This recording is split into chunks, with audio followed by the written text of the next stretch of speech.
Hello, and thank you for downloading episode 34 of We Got This with Mark and Hal. You know, normally I take this time to plug stuff if we have an upcoming show or to tell you to rate and review us on iTunes, but really I just want to know how you're doing. Hey, how's it going? How are things at work or school or not either of those? I'll bet you it's tough sometimes, but I want you to know to hang in there because Mark and I care about you. You specifically. Nobody else who's listening, just you. And that's why this episode is just for you. Without any further ado, here's episode 34 of We Got This with Mark and Hal. Hello, I'm Hal Lublin. And I'm Mark Gagliardi. Since the dawn of humanity, one issue has gone unsettled. With the fate of the world in the balance, we're here to settle, once and for all. College football or pro football? That's right. Don't worry, everyone. We got this. Podcasts should have a theme song. Podcasts should not have a theme song. Yes, they should. No, they shouldn't. They sound good. Yeah, but people are just going to skip past it. You know what? You're right. We got this. Hello, everybody. Hey, what's up? And greetings from beautiful New York City, where Hal and I are once again together in the same room. Yes, for our New York Comic conversations. I'm just going to keep titling these things. Did you really just... Terrible names. Well, the Dragon Con episodes were all the Dragon Conversations because I like trilogies. I don't know. It's weird. I don't follow these things. I just found out now that there is apparently a Google Doc about this show. That's like a spreadsheet. From day one, when we started getting suggestions, I put them in a Google Doc. And I organized it. That's a thing, and every time we're trying to think of what to record, I tell Mark, hey, give the Google Doc a look. And he goes, oh, yeah.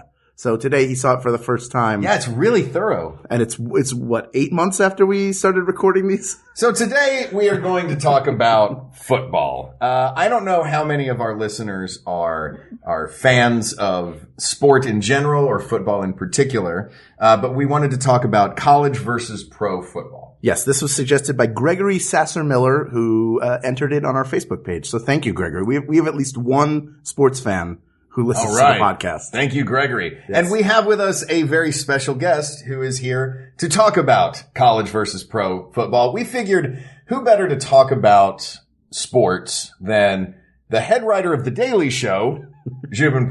It's great to be here, guys. Thanks for having me. Yeah, thanks for joining. And thanks for cycling up the channel dial straight through all the ESPN networks and landing on Comedy Central to determine your football question. Yeah, I guess we did bypass a lot of the 200s.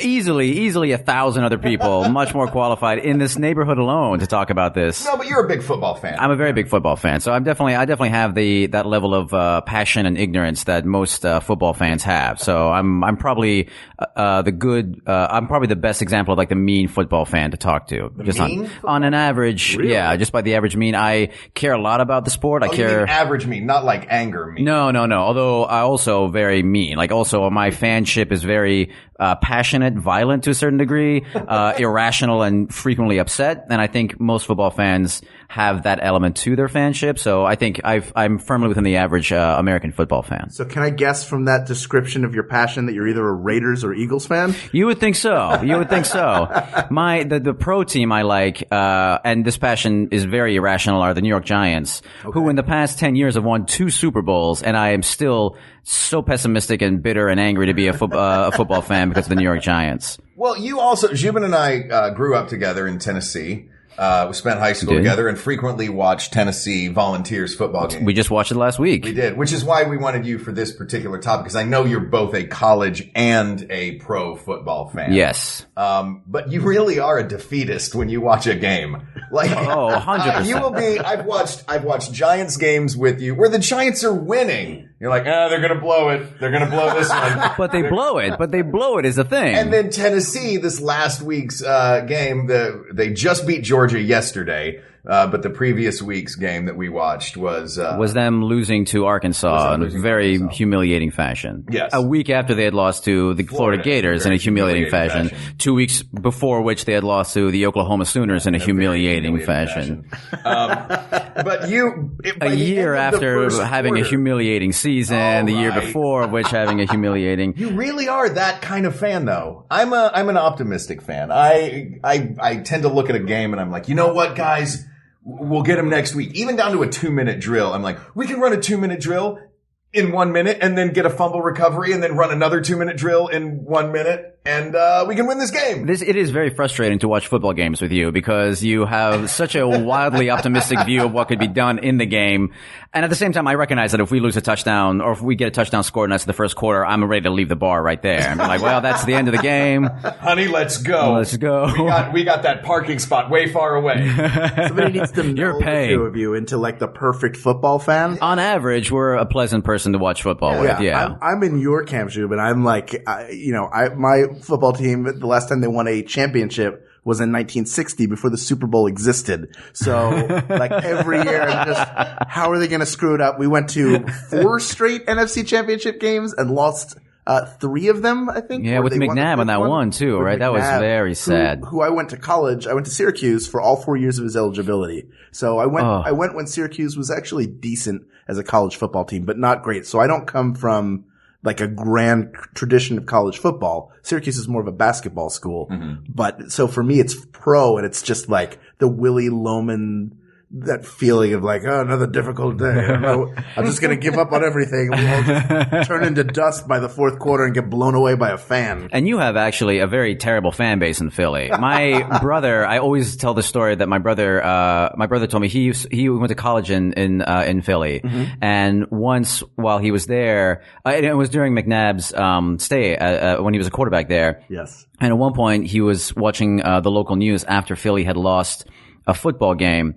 And as the reporter is talking, a fan jumps in from the background and just shouts at the camera, "You suck, McNabb! Go home! You're terrible!" And the fan had a McNabb jersey on. And that to me is the most quintessential Philadelphia sports fan. That's also kind of a Zhubin sports fan right there. That's, I don't get angry at the players. I just get very fatalistic about the futility of supporting my team and of life in general in the maw of an uncaring universe. That's why you always change out of your jersey and put that black turtleneck on whenever constantly the other team scores? That's when I start my poetry right there. I spend halftime. I do think though that it is the way you are a fan kind of does reflect your attitude in general. I tend to be fairly, I think, pessimistic just in a general outlook of things. And I think that, well, that might be being too mean to me, but my fanship is definitely general. I feel the defeats a lot more than I feel the victories. And I think you, Mark, seem to be the kind of person, well, you are the kind of person who's generally more optimistic and sunny, and I think your fanship reflects that more. I think that's more of a personality thing than it is a function of the teams that you support, although Tennessee is a terrible team for a long, long time now. They've been terrible for a while, but boy, it was nice to beat Georgia yesterday. It was phenomenal. It was so good. And not just to beat Georgia, sorry to interrupt, but to beat Georgia when Georgia had a couple of major screw-ups at the end of the game. Yeah. That's what's nice. Yeah. And that's the Schadenfreude of this whole thing. Oh, it's just as much, yeah. Watching a Georgia Bulldog drop a pass was awesome. Yeah. Yeah, that's actually, there's that big football chant that's overrated. Yeah. And it's just like everyone cheers, which is such a hilarious football chant because the whole idea of it is that we're beating your team, so your team can't be as good as everyone thinks it is. which is a weird thing for you to like chant to an opposing team that you're beating. But that's exactly what that kind of like dealing that humiliation to the 19th ranked team is just so sweet. Let me ask you this. You went to, your undergrad was at Vanderbilt, correct? Yeah. And your grad school was at Georgetown. Yeah, I went to law school there. And you're doing a great job using your law degree. Oh, absolutely. Still paying off those loans. Really, at Vanderbilt, we had a joke in Knoxville about Vanderbilt that the cheer was, that's all right, that's okay, you're going to work for us someday. Did Vanderbilt actually use that? Oh, all the time. Yeah. Oh, absolutely. We used that. Football team was terrible for a long time, but the school is like Ivy League of the South. It's absolutely it is better. I would say the top country. I would say the top college in the United States of America. Absolutely. I think that, we would shout that unironically to, I mean, every SEC school, all the we once played a university, MTSU, Middle Tennessee State University, who at that time was not even a Division 1A team. They were Division 1 AA. They were supposed to be just like the team we beat at the beginning of the season to just get our confidence up. They just killed us. And that's when we were chanting at them, which is, it's all Vanderbilt has, except for this brief. Wait a minute, all Vanderbilt has. a top quality university. There's Students who are nothing going else. to succeed at the top of their game in life. There's nothing else. I was just tying this to a fellow graduate of mine at the Vanderbilt Club here, very exclusive. You can't get into it, about how sad we are, like how little we have in this world.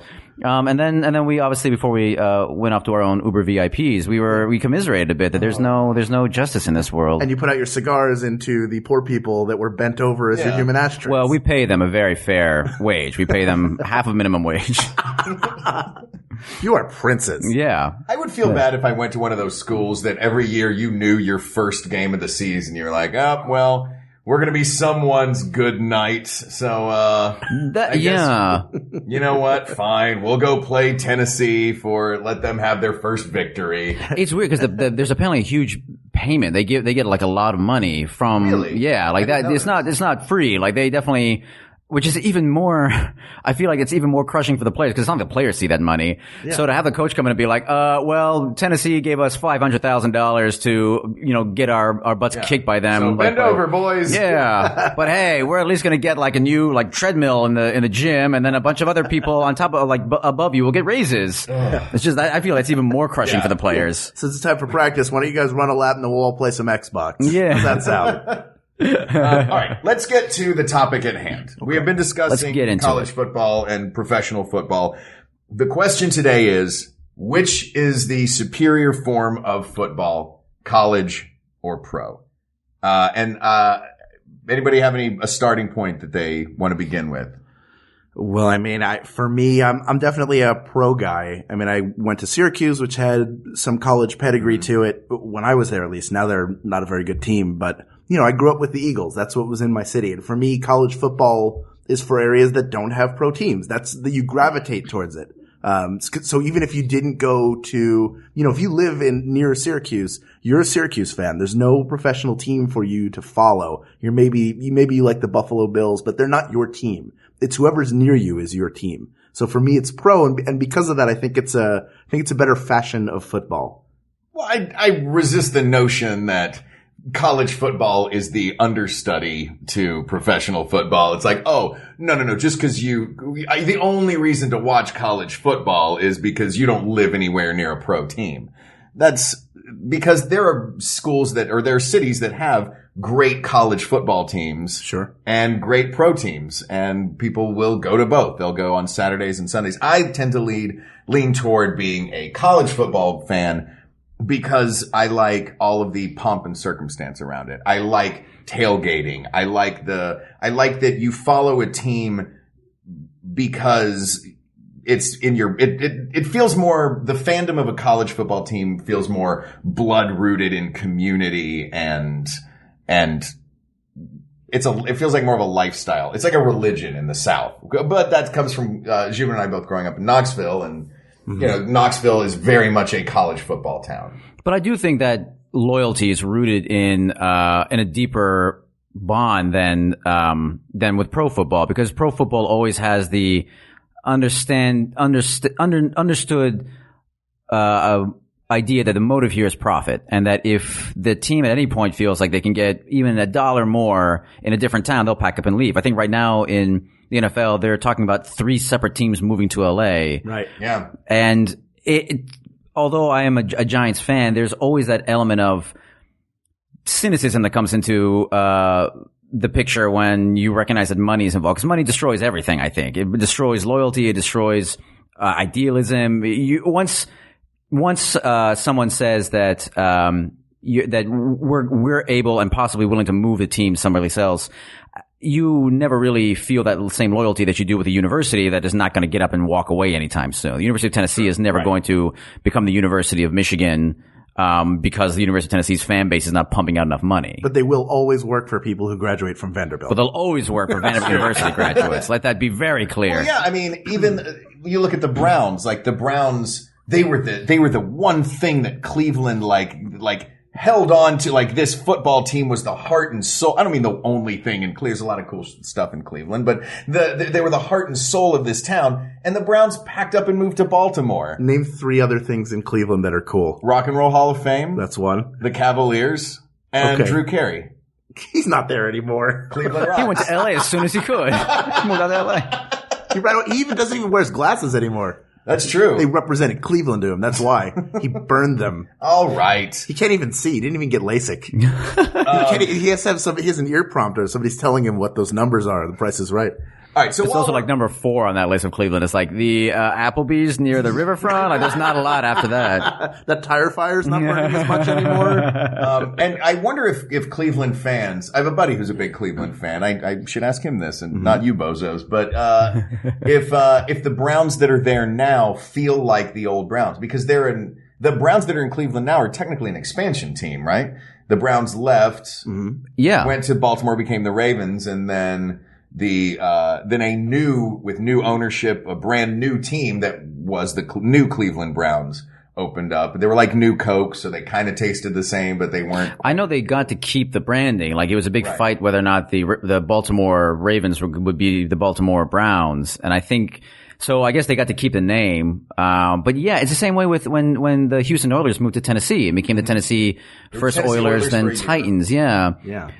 I was in Nashville at the time, and there was a lot of indifference towards them coming here because the Tennessee Volunteers were the dominant team in the state, and it was the idea of like, who is this pro team to just come into Nashville and just be like, well, we're your hometown team now, root for us and buy the merchandise. And I think that level of, eventually the fan base comes around and people start cheering, especially if the team starts winning. Then that does a huge, huge wonder for morale. But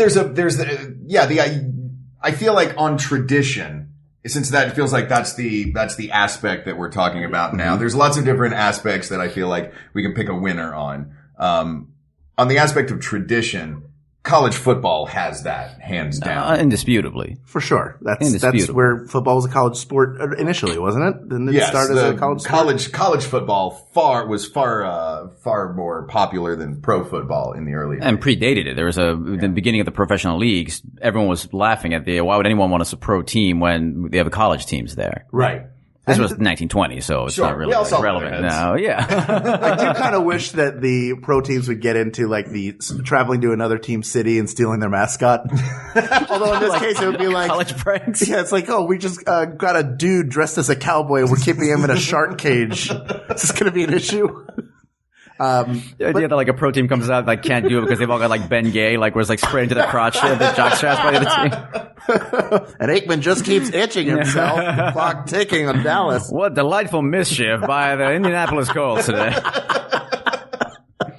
That's, I think, though, like I feel like that's a very another element of like the level of history in college in the college game makes you really have such an intensity in the rivalries that I don't have in the pros at all. And actually, let me ask you this, because we support different teams in the same division. We do. I hate the Eagles, I hate the Cowboys, and I hate the Redskins. Yes. I don't even want to call them the Redskins. I should say I hate Washington. Yeah, that's fair. Yeah, that's a whole nother episode, but that's an important debate, and we don't talk about it. No, it's too substantive to get into ever in any conversation. Absolutely. And I assume you also hate the Giants, Washington, and the Cowboys. Yes. But, just underlying all of that is the idea like, well, these guys could easily, like, each player could be on the other team next year if the contract moves right. And that did happen. DeMarco Murray, who was absolutely a Cowboy, is now an Eagle. But I will say that rivalry transcends any particular player, to the point that when the Eagles and the Dallas Cowboys played each other earlier this year, DeMarco Murray would not speak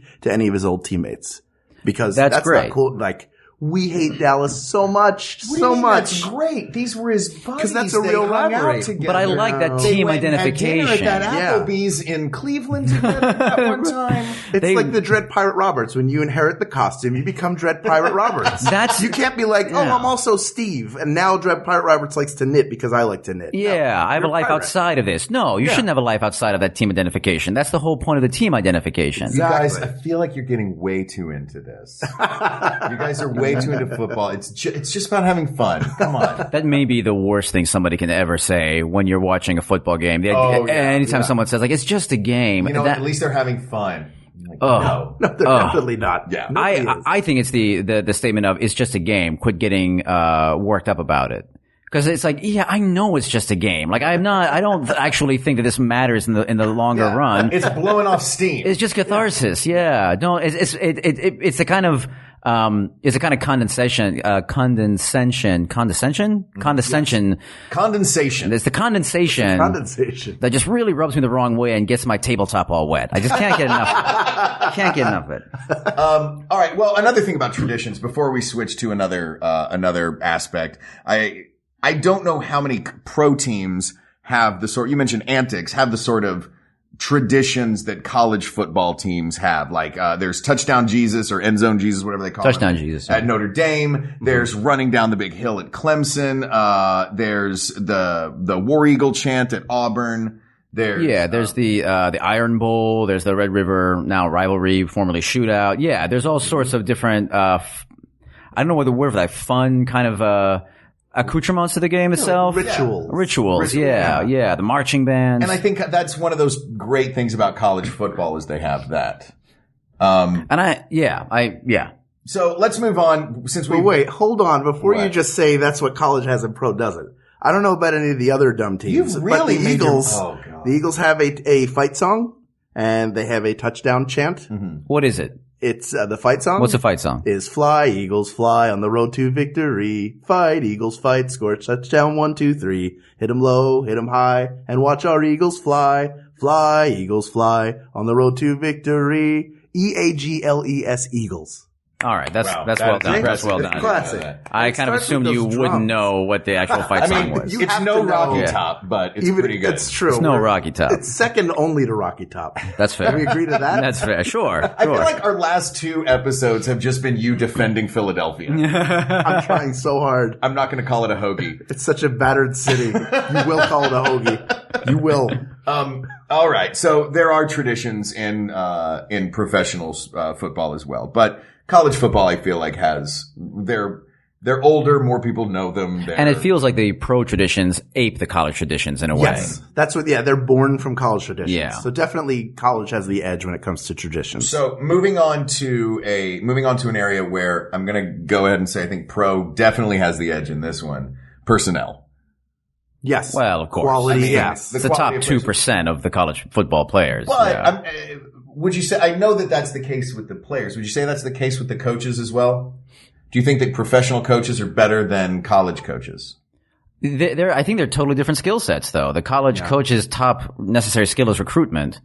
And I think in the pro level, I think it's personnel management, but I think at that level, it's much more of a, I would say much more of of administering a bureaucracy that needs to consider payroll in a way that college doesn't. Like there's a lot of salary cap issues. Yeah. What player can we sacrifice? There's a lot more accounting in it, I think, than you have in the college level. There's dealing with divas as well, more so absolutely, in pros than in college. I feel like college coaches wind up becoming the superstar of the team because the players cycle in and out so much. Yeah. You know, I mean, you think of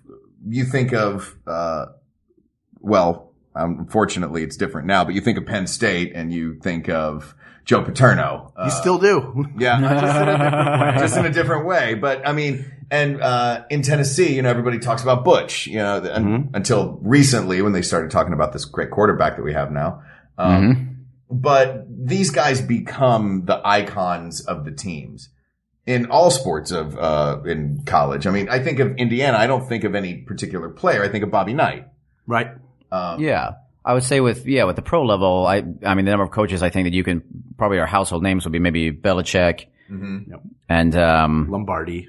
Well, current ones. Oh, I feel like the current ones I think Belichick, maybe Pete Carroll because he was a college. Because he was in college though, right? Everybody knows Pete Carroll is a college coach. Yeah. That's true. Yeah, and I totally agree. I think there's a lot more.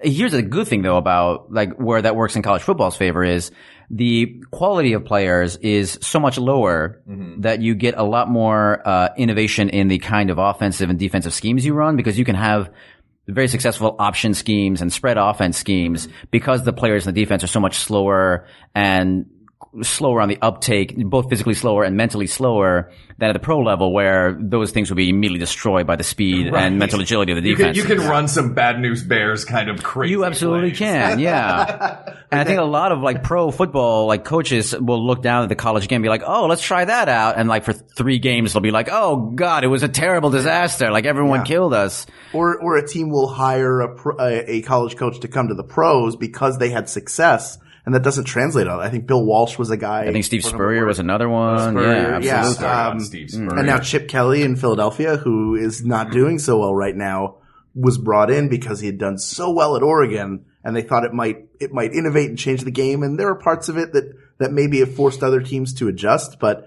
they figured it out, and now it's not really working anymore. Yeah, it's a difference between having your opponents be 20-year-old kids who have ostensibly classes to go to and are only allowed a certain number of practice versus 25-year-old professional men who spend all day reading the plays, looking at tape, and are just able to know right away what you're trying to do. Yeah. So moving away from coaches, this will be a brief conversation. Players, they're better in the pros. Yeah. Next topic. Much better.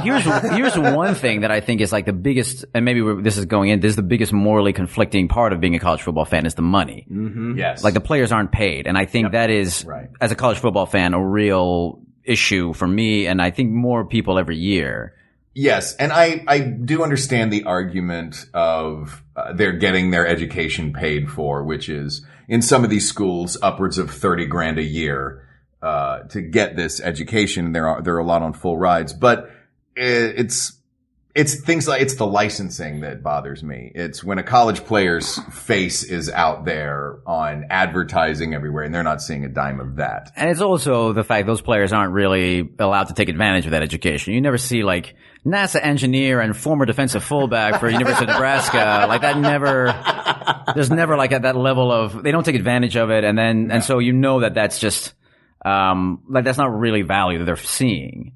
Yeah. Like it's not a fair trade that they're getting a free education. Like I'm not going to risk full body paralysis so I don't have to pay for Psych 101. Yeah. That's not quite fair. You can go pro and in 1 year make enough to send yourself back to school and complete 4 years. Maybe do it twice if you're a high draft pick. So there's something that, that's maybe where tradition needs to change somehow. I don't know if you put the money into a trust or something where they can't spend it right away. I obviously have no solutions to it, but it is a problem. It's definitely a big issue. Sure. So we've recognized the problem and realized 3 of us have absolutely no way to fix it. I have, and I think I've heard there is an idea that you could give players 8 years of college education. So they spend the first 4 years That's actually not doing a bad anything. idea. Yeah. You're playing for 4 years. And then you don't go to the pros. Fine. Go get your degree in something. Come back, get a degree. Yeah. Like that might be something. I mean, it's the least they could do. I think they could just pay them. Bare minimum. Yeah. They're basically giving them a comp ticket. Yeah, that's exactly what it is. And for the millions of dollars they're getting off these players, it's I think it's the very least they could do. There's probably other things they could do, but I think that is a really, cause at least on the pro level, when these players are getting hit and injured, it's like, well, at least they are getting paid for it. There's some compensation going back and forth, but I'll still watch every game of Tennessee. It's still just very upsetting to see. Yeah. Oh yeah, I'll keep watching them. Yeah. All right. So, that covers personnel. Right. I'd like to go into some of the more some of the other peripheral accessories of the sport, because one thing that I love about college football is the band. So that covers personnel and tradition, but there are a lot more factors that we're going to have to weigh here. We're going to do that in just a few moments, but first, let's hear about some of the other great podcasts that you can hear on the Maximum Fun Podcast Network. Take it away, some ads. Hi, I'm Lisa Hannawalt. And I'm Emily Heller. And if you're not listening to our podcast, Baby Geniuses, you're missing out on stuff like Kumail Nanjiani solving the Zodiac murders. Would you ever go to a friend and you're like, hey, could you lick all these envelopes for me? You'd be like, you're a serial killer. I'm leaving right now. Guy Branum talking about Ruth Bader Ginsburg. And it was just a great moment of like, oh no, I'm here, boys. Like, I'm on this side of the bench. Megan Amram talking about intimidating baristas. Just feel like they're always in character. Like, they're always in character as, like, cool hipster girl. And I just want to break through that barrier. Plus, every week we explore a new Wikipedia page and talk to a crazy expert in the field of nonsense. Well, any hack can make you not have a boner. I mean, it's about how you do it. Right. You know? And we're the only podcast with regular updates about Martha Stewart's pony or your money back. We're not going to give them their money back, are we? No. Let's keep it. Yeah. Listen to our show every other Monday on Maximum Fun. Yay! Yay! We're Dave and Graham, and we host Stop Podcasting Yourself. We started this podcast back in 2008, before podcasts had to have any kind of concept, so we don't really know how to describe it. It's kind of like going to the barber shop if your barber knew all about the first season of the show Alf. It's like a 90-minute massage where the masseuse is two people talking to each other with a third person. It's like the Monsters of Metal tour, only quieter, no music, and just talking. It's like a makeout session, but without the lips touching, they just talk a lot. Download Stop Podcasting Yourself from iTunes or MaximumFun.org. And we're back. That was so fast. We don't have to do this in real time, huh? Huh? No. I've edited it. What? To the people listening. Wait, you edited It's the been show? minutes. Yeah, it's me. It was me all along. Oh. And you guys said some very upsetting racial slurs throughout this that I assume you'll edit out, right? No, those we're going to keep in and done. Oh, all right. Wow. When you hear You're the gonna echo double up effect, on them? you know that you should be offended. Both the slurs and the feedback that they came with is so weird. All right, I'd like to talk about the peripheral aspects that I think college football has it on professional football, and that is. And I know there's some great ones there are great mascots in the pros and in college football, but mascots and the band, the other students or the other entertainers involved in creating the show that is a football game. Okay. Which I think college wins because pro teams, is there a pro team that has a band? I don't think so. Yeah, I don't think so either. This isn't a factor to me. I'm in the bathroom during any of this band time, mascot dancing. I just go get hearing the Pride of the Southland marching band play Rocky Top when the Vols get a touchdown. I'm in the kitchen. I'm getting another beer. I'm looking online. I'm surfing pornography. So the second touchdown happens, you're up and out of the room. I'm just I got things going on, man. I got a life to live. I can't wait and watch an extra point and then a kickoff and then get to the 20. Yeah, look, no offense to a band. They're all great people, musically skilled, but I don't want to, like, even in a college game, you would sit, if you're attending live, you're like, oh, now I have to hear something that almost sounds like Hot in Here. There's only one of you in the horn section who's either sharp or flat. You know who you are. Fix your instrument, people. It's got very whiplash all of a sudden. Yeah, exactly. I will say the college, like the music, like Rocky Top and the Florida Gators song, those songs are seared in my mind forever. One in a very positive way, one in a very horrible negative way. But yeah, the pros don't have that. They just they'll score a touchdown, they'll cheer, and that'll be that. Yeah. No, I think that's the level that goes into the fact that college football is so much more passionate than the pros. There's more passion and any opportunity that the pros would have to do something like that, they'll turn that into, and now it's time for the Pepsi. Throw the football through the uprights. And you're like, what? Yeah. And this note is brought to you by if you're in the Google stadium, Ads. There's always some branded baloney that happens between plays. Rather than the band playing a really awesome version of Hot in Here. But first, let's take they spell out hot on the field. Like it's... Is it Ohio State that does the crazy animated marching where they'll make like a dinosaur or Harry Potter on his broom, and because that's the thing that college fans are super into is Quidditch. Yeah. Of course. That's the hottest sport right now. But that's another thing. Like, you don't really get to. It's not on TV unless you're at the game. You don't really. You That's always true, come back to like they'll come back for the commercial and you're like, meet, meet, meet. All right, and we're back. And that's all you get of the band. Our auto-tune halftime show. Yeah, they're just like auto. Yeah. Word from Ford, brought to you by Honda. What car should I buy? I don't know. That's definitely, I think, the worst thing about this sport is how all the awful all the awful broadcasters are all former players who they did not hire based on their verbal dexterity at all. They no, not at all. They just come and so to hear Terry Bradshaw and Michael Irvin and these guys who just get there and just kind of like use every opportunity to go into a story about their own playing style or to talk about themselves in some way. That's the worst thing about both sports, I think. There was I don't remember what it was years ago, but I've never seen commentators lose touch with their audience faster than when it was Terry Bradshaw and that whole crew. And like somebody was joking that like, oh, you guys forgot my birthday or whatever. And Terry Bradshaw was like, oh, oh, you know what? Well, here, go out and buy yourself something. What do you got? Let's see what I got in my wallet. Hey, here, I got $1,500 in cash. Just take this. And they're like, wait, did he just pull $1,500 in cash out of his wallet on national television? Way to alienate your fans, dude. Commentators are another big part of it. That do you find that you have people that you like I feel like on, as far as the commentators go, it's more based on what network they're on. With professional football and with college football, there is that guy for that team. In Tennessee, we have Bob Kessling and John Ward, formerly John Ward and now Bob Kessling. But these, I guess, are the radio guys. Yeah, the pros have them too, but I definitely think the college people are known more. Yeah. But I base that solely on my knowledge. Tied to a team. I think, yeah, they have like much more lengthy careers. Mm-hmm.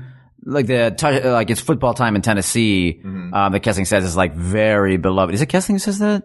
John Ward started it. John Ward started, yeah. But that's like beloved tradition for the announcer to say. And I don't know if the pros have that level. I'm not sure. I know for me, at least for the last 20 years, maybe longer, the voice of the Philadelphia Eagles has been Merrill Reese. The Philadelphia Eagles have the ball at the 10-yard line. And so that's awesome. That's a voice that means Eagles to me. I will say on the national level, I can't stand Troy Aikman. Number one, because he's him and Joe Buck are, when they do. Joe Buck is a baseball commentator who all of a sudden is working in football. Yeah. Maybe he shouldn't be doing baseball either, but Aikman, whenever the Eagles play the Cowboys, it's like, we know you played for the Cowboys, Troy. You don't have to let us know through your commentary. It's been years. Get over it. And every car in Dallas says Troy Aikman Ford or Troy Aikman Mercury on the back of it. He's been he's a car dealership guy. I think longer now than he was. Elway, right? He owns also a bunch of Denver. I think, he owns just like a huge chunk of Denver. Yeah.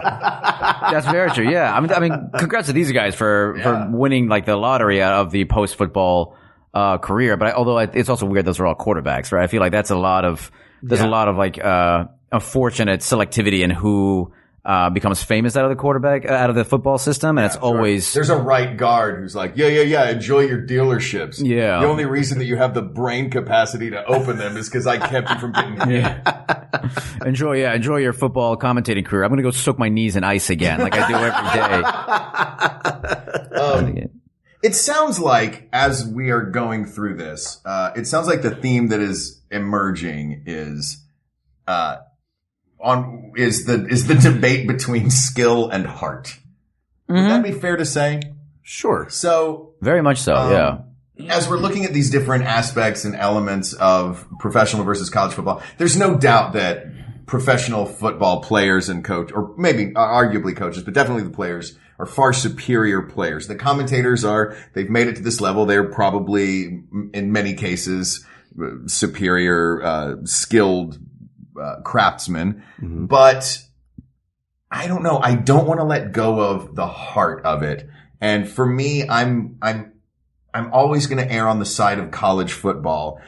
Professional football I love. It's big. It's flashy. It's very skilled. They have big, beautiful plays that happen every game. You can spend a whole Sunday watching Red Zone and it's nothing but 50-yard bombs and great plays. But there's something about that heart of college football that tips me in that direction. Thoughts? I completely agree. I think also the level of passion in the game works both ways. Mm-hmm. Tennessee, just to bring it back to the Vols, lost a devastating game to Oklahoma, where we were leading up until the very end, and then lost the next week another devastating one 2 weeks later to Florida. And that loss, I know, I'm just convinced that loss cost us the next game in Arkansas, mm-hmm. because college football players are affected so much more by the emotion of losing and winning, and they have like a level of momentum and crushing despair that for the pros it's just like there's a paycheck. Like ultimately, I know the players and their team. I spend, the off season talking with them. I talk to them about contracts. I'm a union with them. If we are close to each other, we'll spend time together. And that level of just desperation and despair and excitement only exists at the college level. Or at least there's much more. Yeah, that's fair. I always think of, and this isn't necessarily correct. I'm sure there are tons of college players who know they're not going to make it to the NFL. Mm-hmm. They probably won't make it to NFL Europe. If they're lucky, they'll be in the Arena League for 10 seconds. But more likely than not. NFL Europe? Yeah. Is that still there? I thought that closed down. Well, they don't know yet. They're on a steamship on the way over. Nobody told them. I don't want to ruin it for them. Let them have their hope. Why they took the 1880 immigration ship over to Ellis Island is weird. They could just have flown. They're all just sleeping in rope beds and dreaming of playing for the Manchester Dragons or whatever. But it's true. Some of them play just because they love the game. I do think that there are pros who have a lot of passion. Ray Lewis is probably not a great example of a person, but sure, yeah. With a ton of Ray passion. Lewis, if that's what you want, yeah. He did everything. Adrian Peterson, sure has passion. Yeah, sure. He did his laundry with passion. Yeah. I mean, just to from the Eagles side, and that's the only team I can really defend because that's the team I grew up watching. Brian Dawkins, who was a free safety for years, who was the heart and soul of that team, always led the team out on the field, always got the crowd hyped up whenever they scored. Like he cared. Ultimately, he got traded somewhere because that's what happens. Doesn't really happen as much in college. So there is something to be said for that. But it's hard for me to let go of the idea that I'm watching a better brand of football when I watch pro. And for me, I care about the Eagles and the city that they represent, even though that could be taken away. That part of me is always hopeful. The team's not going to go anywhere, and thick or thin, I'll be there following them. It doesn't really matter to me who the players are. Just like in college, like you have a great quarterback, he's only going to be there for 4 years. There's no way he'll be there longer than that unless he becomes a coach. You can have a pro player stay in one city for 5, 10, 15 years. If he stays 20, he's probably dead by that point, and they've buried him under the stadium, in which case he'll be there forever. So there is a longevity to that, but it looks like I'm outvoted 2-1. Is that what's happened here? But I will say it's a weak preference because I do agree. It depends, I think, what you want to get out of a football game. Do you want to be on an emotional roller coaster, where you follow the team because you identify so strongly with, even if it's just with the city or state or university they're with, or do you want to see like really good football? Right. And I think both have attributes of each other, but if I ultimately watch football as an emotional catharsis, as just a way to identify and just really have and this is actually something that I think is true about sports in general. It's the only area where if you're an intelligent person, you can have a true black and white world. Mm-hmm. You can't have that really in politics or any kind of like societal debate that goes on, because if you don't agree with if you don't see the person's point of view at the very least, then civilization collapses. But sports, you can say that the New York Giants are the sum of all good in the world, and the Philadelphia Eagles are the absolute monstrous, darkest vision of hell that ever has been brought upon the planet. And that's fine. Like, and everyone's like, yeah, that's what you should think about them. And I think with college, it's much more in that mode. I hate Florida, the whole state of Florida, with such a passion. Just because of the Gators. Not even the Gators. Steve Spurrier. But the Gators as well. The Gators, yeah. It comes down to like Steve Spurrier's devastation of the Tennessee Volunteers over like a 7-8 year period in the 90s. And I'll never forgive Florida, the state of Florida, for that. Right. And even though Epcot is great. Epcot's great. I'm sure there's, one other thing about that state that's not worth sinking. My wife came out of there, and her family is lovely. I love them all. That's two things. My father lives there with his wife. 3 things we should remove from the state of Florida before we sink it to the ocean. That's wonderful. But I'll never have that real feeling about Philadelphia. Like, great, it's a good town, it's great to be in. But that's a level of passion and hatred that I think sports gives you, and college football especially gives you above pro. You keep talking about You don't talk about the love of the Vols. You talk about the hatred of the other team. Absolutely not. That's what Let's it keep is. it positive, Look, guys. the hatred implies how much he loves his team, that it drives him crazy to think that to think that there is a Dallas Cowboy fan out there right now who's happy about anything going on with the Cowboys drives me crazy. Yeah. They should be miserable watching their team lose, go 0-16 every year for infinity years. I'm going to say it right now.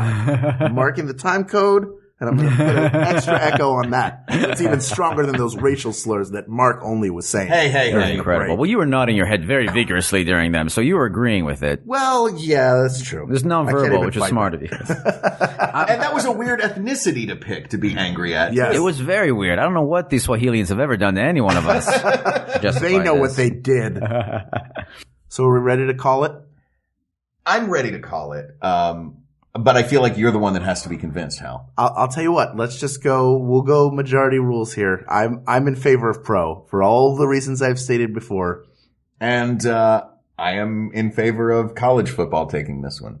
And that leaves you, Zhubin. That's right. I will come down on the side of college football on this one, but a 45 to 55 percentage. I think college beats out pro. We are all guys that watch football on both Saturday and Sunday. Oh, so and Monday and Thursday. Absolutely. Yeah. We enjoy both college and pro football, all of us. Yes. So people of the planet, all of you start watching football and not soccer, okay? Just start calling it soccer because the Americans, as they have with everything, have co-opted the word football and now it means our sport, okay? And so we let's get on board care with that. so much more about it. I don't know.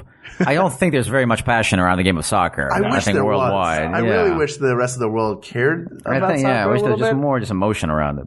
But you know, your old buddy Hal's taken a lot of beatings lately. Hoagies went away. Now pro football's lost to college football, but that's okay because we can still watch football all the time whenever we want. You just have to know that college is better because of Rocky Top and they have real animals sometimes and those bands full of kids. That my sister-in-law was a majorette. There are no majorettes in the pros. See? Just go and try and take a baton into Lincoln Financial Field. You'll get kicked out because they'll think it's a weapon. They don't even understand. Get it together, pro. Get it together. Hal, that was very convincing. What the audience cannot see, you guys, Hal is crying vigorously right now. I took all these notes and now the ink is run. So this topic is settled. Zhubin, thank you very much for being our guest. Thank you guys for having me. It was a delight. It was an absolute delight. Please plug away. Plug some things. Oh boy. I write for The Daily Show with Trevor Noah. Watch that every night, on Comedy Central's Mondays through Thursdays at 11 p.m. Yes. If you live in New York, I have a weekly improv show Saturday nights at 10 p.m. at the UCB East, theater. It's, really fun. I have a web series, it's just 3 episodes, that, with Above Average called, Above the Bench, which stars the delightful Bob Balaban, if you want to check that out. And I'm on Twitter at Zhubin Parang. That's I feel like I really plugged a lot. Is that? No, that's perfect. That's you got a lot going on. You're a busy guy. Dude, you have 2 Emmys in your apartment. I saw them when I walked in. I do. You should be plugging everything. I want a third. I'm already bored with them. I need is a that triangle. what the doorstop is? Yeah, they're nothing to me now. What's this Cable Ace Award in the trash? Do you want it? Just take it. I don't care. This topic is settled, but there are many other topics that we can cover. So please send your suggestions to us. We can be found on Twitter at We Got This Tweets. Or on Facebook at facebook.com/We Got This Podcast. You can email us at WeGotThisPodcast@gmail.com or go to the Maximum Fun subreddit and find the We Got This thread there and leave some topics for us. Why don't you? And thank you, as always, to our score and our theme song composers, Jonathan Dinerstein and Mike Furman, respectively. Thanks to Ken Plume for all our mixing and mastering. And thank you to Uri Kelman for our awesome logo. And as always, thank you to you, our listeners. We would have no reason to do this show without you. And thanks for reaching out to us and for arguing on Twitter and Reddit. And it's really a blast to meet all of the people that have listen to the show, and sometimes they're angry at us. And thank you for listening. You guys are wonderful. For Hal Lublin, I'm Mark Gagliardi. For Mark Gagliardi, I'm Hal Lublin. And don't worry, everyone. We got this. We got this. MaximumFun.org. Comedy and culture. Artist owned. Listener supported.